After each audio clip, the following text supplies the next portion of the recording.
أعوذ بالله السميع العليم من الشيطان الرجيم من نفخه وهمزه ونفثه بسم الله الرحمن الرحيم رب اشرح لي صدري ويسر لي أمري واحلل عقدة من لساني يفقهوا قولي. Je vais poursuivre donc cette série de vidéos portant sur donc les paroles divines, la parole d'Allah et le verbe d'Allah, kun fayakun. Nous avons approché dans les vidéos précédentes la question en citant tout d'abord la création du qalam et l'interlocution qu'Allah Azza wa Jalla a eue avec le qalam, puis il a donc interpellé les cieux et la terre, Allah Azza wa Jalla, et il leur a dit venez, donc soumis, obéissants, bon gré, mal gré, et les cieux et la terre ont répondu, nous venons à toi, ô Seigneur, donc soumis, obéissants. Notre réflexion et notre recherche portent sur donc cette question de verbe, de parole, de langage créateur, de parole créatrice, de verbe donc existenciateur. Certes, nous savons, et c'est dans la religion, que Allah était, et rien n'était avec lui. Là, il y a un hadith authentique qui donc le confirme. Mais Allah, lui, a une essence, il a donc des attributs, il a des noms sublimes, et il a des qualités divines donc, que nous connaissons à travers Asma Allah al-Husna. Mais il est aussi l'omniscient, parce que d'ailleurs, même dans le Coran, le nom qui s'est répété plus que n'importe quel autre attribut d'Allah est le nom Al-Alim. Il a été cité, je crois, 156 fois, et c'est le seul nom d'Allah qui a été cité autant. Même Ar-Rahman, Ar-Rahim, ils ont été cités 114 fois, je crois. L'Alim, l'omniscient, avait donc des qualités de son essence, les qualités dhatiya, les sifat dhatiya ou isma'ihi al-husna qui en quelque sorte nous révèle ses pouvoirs, ses qualités. Mais dans son essence, il y avait la science, il y avait l'omniscience. Et comme l'a dit d'ailleurs Ibn Sina, dans l'un de ses livres, je me rappelle, il a dit qu'il faut réfléchir juste sur ça. Et moi, regardez un peu avec le temps, moi aussi je réfléchis, je médite sur ces questions. Il a dit que donc Dieu, omniscient, donc a commencé donc la création par donc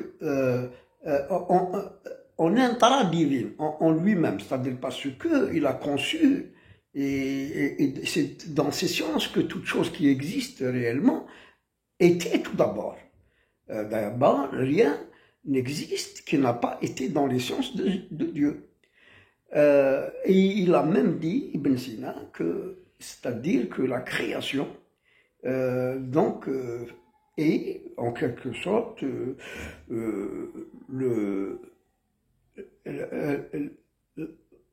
la réalisation ou l'existenciation, l'extériorisation, en quelque sorte de l'essence divine de ces sciences en être, en créature.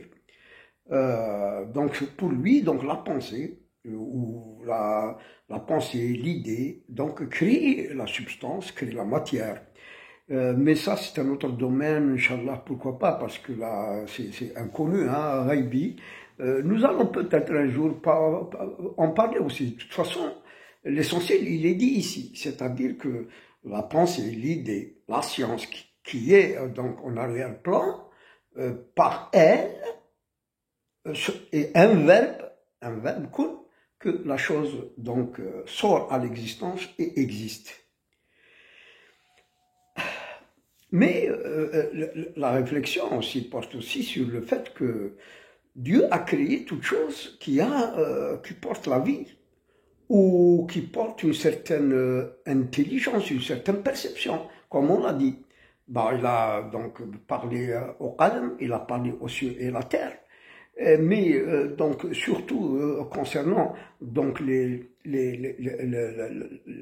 astres, les planètes, la terre, les montagnes, tout ce qui est solide, tout ce qui est donc matériaux.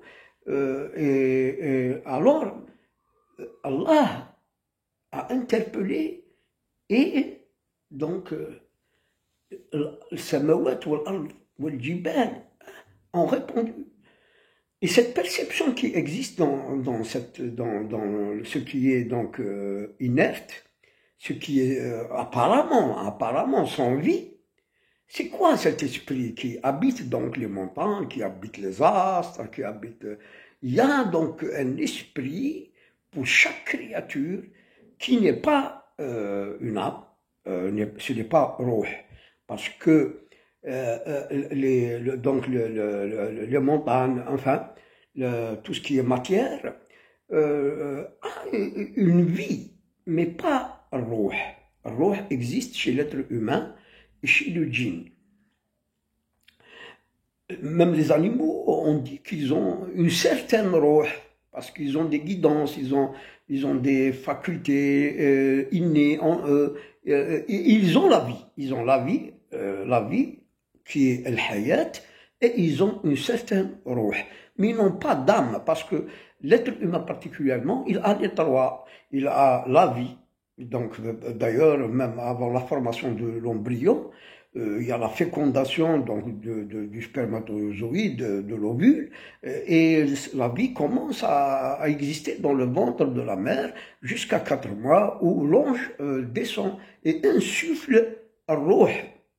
Mais l'âme par la suite se crée par donc cette jonction entre donc ruh, entre la vie, tout d'abord entre le hayat, puis ruh et le corps. Le corps qui a donc les sens, le cerveau, il a les 5 sens, etc., etc. Donc l'âme va donc être en quelque sorte créée par la jonction entre ruh et le corps et les sens. Mais en parlant justement de ces donc, matières, de ces montagnes, de ces astres, etc., donc ils portent une vie. Non seulement une vie, mais ils ont en quelque sorte un esprit, une sorte d'esprit, donc une faculté qui donc leur permettent d'entendre, d'ouïr, de percevoir les paroles divines et de répondre. Nous connaissons bien que les montagnes, par exemple, louaient Dieu avec Sidna Daoud alayhi salam. Et Sidna Daoud alayhi salam entendait les louanges des montagnes. Nous savons aussi que il y avait des pierres avant donc la révélation à Sidna Muhammad sallallahu alayhi wa sallam, qui des pierres qui disaient Salamu alaykum à notre prophète. Il leur disait Salamu alayka ya Nabiullah, Salamu alayka ya Rasulullah. Des pierres, et puis nous savons que aussi al-hasa, les pierres sur lesquelles Rasul sallallahu alayhi wa sallam faisait le tasbih, commençaient elles aussi à faire le tasbih. Et dans le hadith, le prophète avait donné ces pierres dans les mains d'Abou Bakr, elles ont continué à faire le tasbih, puis dans les mains de Sidna Omar ibn Khattab, radiyallahu anhum, ils ont continué le tasbih, mais il y avait un autre sahabi qui est venu, il les a pris dans ses mains, et ces pierres ont cessé de faire le tasbih, donc d'avoir une voix, un langage, donc il y a un esprit, il y a une vie dans ces pierres, qui s'est formé par quoi justement? Et là c'est une question que nous allons, Inch'Allah, en discuter après. Elles sont créées par quoi? Par la lumière de Sidna Muhammad sallallahu alayhi wa sallam. Donc lui crée la vie. Nous savons que Sidna Jibril alayhi salam crée la vie, dans la vie, etc. Bon, on y reviendra sur ça, pour être en quelque sorte bien organisé, bien donc avancé dans ce thème-là. Nous allons continuer sur les versets qu'on avait cités dans la vidéo précédente et qui vont prouver en quelque sorte que même la matière, les substances, les corps, même les corps donc apparemment morts, عندهم روح. عندهم روح, donc un esprit, pas روح qui est dans l'être humain ou dans le djinn particulièrement, mais je préfère dire qu'ils ont une vie et ils ont une certaine perception, et cette perception, cette vie prouve en quelque sorte que toute chose qui est créée a entendu les paroles divines, et non seulement elle les a entendues ou bien lors de leur création, parce que lors de Kun Fayakun, ou bien quand elles étaient en tant que prototype inerte et métaphysique dans le Lawh al-Mahfouz, ils ont entendu donc la parole de Dieu et ils ont entendu le Coran, du fait que toute chose qui est créée, elle est soumise à Allah, elle est obéie à Allah, mais elle réagit à l'écoute du Coran. Elle réagit non seulement quand on met du Coran, mais surtout quand il y a un homme pieux, un bon croyant, qui lit du Coran. Il y a des animaux, il y a des végétaux, et même maintenant qu'on parle sur la matière ou les solides, il y a une certaine réaction. Mais ces réactions sont en quelque sorte selon les degrés de la foi et donc les secrets et la lumière que porte tel ou tel croyant. D'ailleurs, la preuve dans l'histoire des Hassa qui faisaient les louanges, elles se sont arrêtées dans les mains d'un autre sahabi qui n'était pas donc du degré élevé, de la station élevée de Sidna Omar ou de Sidna Abu Bakr Siddiq radiyallahu anhu. Alors, donc, nous allons reprendre ce verset, le verset où il est dit ولو أنزلنا هذا القرآن على جبل لرأيته خاشعا متصدعا من خشية الله وتلك الأمثال نضربها للناس لعلهم يتفكرون. Le Coran, ce verset, il est traduit en français comme ceci. Si nous avions fait descendre ce Coran sur une montagne, tu l'aurais vu humilié et se fondre par la crainte d'Allah. C'est-à-dire, là c'est très important tout d'abord, donc le Coran donc agit, influence les matières, les matériaux, les corps, même inertes, les solides, etc. Écoutent, perçoivent, mais aussi ils ont peur. Ils ont peur d'Allah, ils ont une crainte et ils s'humilient parce qu'ils reconnaissent la grandeur de leur Seigneur et risquent de se fondre, de se briser par la crainte tellement ils craignent Allah Azza wa Jal.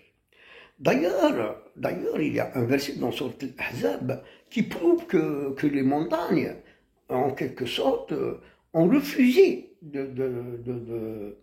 d'accepter donc l'amana par crainte d'Allah. بعد أعوذ بالله السميع العليم من الشيطان الرجيم يقول الله عز وجل إنا عرضنا الأمانة على السماوات والأرض والجبال فأبين أن يحملنها وأشفقن منها وحملها الإنسان إنه كان ظلوما جهولا. Dieu a proposé donc la responsabilité de l'islam, des obligations, des prescriptions, des fara'ir, etc. de l'islam aux cieux et à la terre et aux montagnes. Elles ont refusé. Elles ont refusé et c'est l'homme qui a donc accepté et porte donc cette responsabilité sur la terre. Ils ont refusé parce que le poids, les obligations, leur importance auprès d'Allah est tellement donc non seulement difficile, mais il est tellement important. Il est donc on craint de ne pas le réaliser, le faire comme Dieu le veut, Et c'est cette crainte-là qui a fait refuser les cieux et la terre et les montagnes d'accepter la responsabilité de l'islam, de l'amana.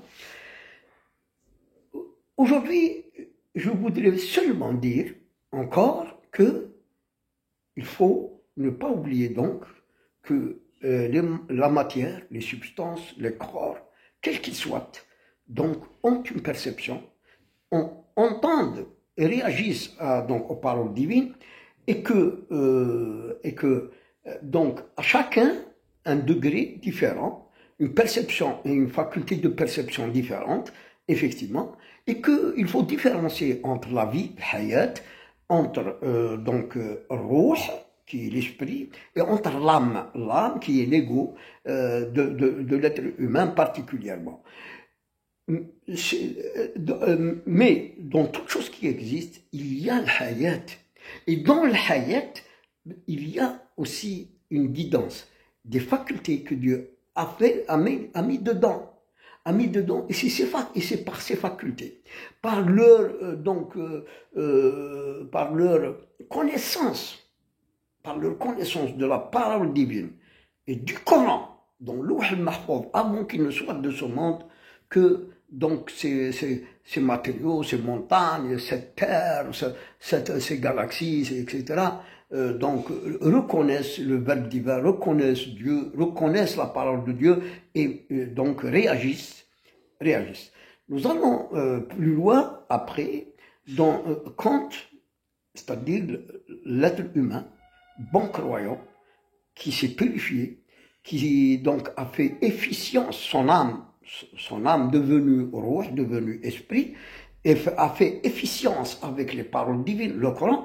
Et une fois donc l'efficience acquise, Dieu l'a illuminé et que par la suite, comme le dit le hadith, من عادى لي وليا أذنت له بالحرب وما زال عبدي يتقرب إلي بما افترضته عليه وما زال عبدي يتقرب إلي بالنوافل حتى أحبه وإذا أحببته فكنت يده الذي يبطش بها ورجله الذي يعني يمشي به وإذا يعني بصره الذي يبصر به وسمعه الذي يسمع به وإذا سألني لا أعطينه إلى آخره. Donc ce hadith qudsi, donc c'est un peu là où on voudrait venir, c'est-à-dire qu'une fois il y a cette efficience divine dans l'être humain, cet être humain peut, par sa parole, par son langage, par son ordre, justement agir sur toutes les créatures comme, pas tout à fait, mais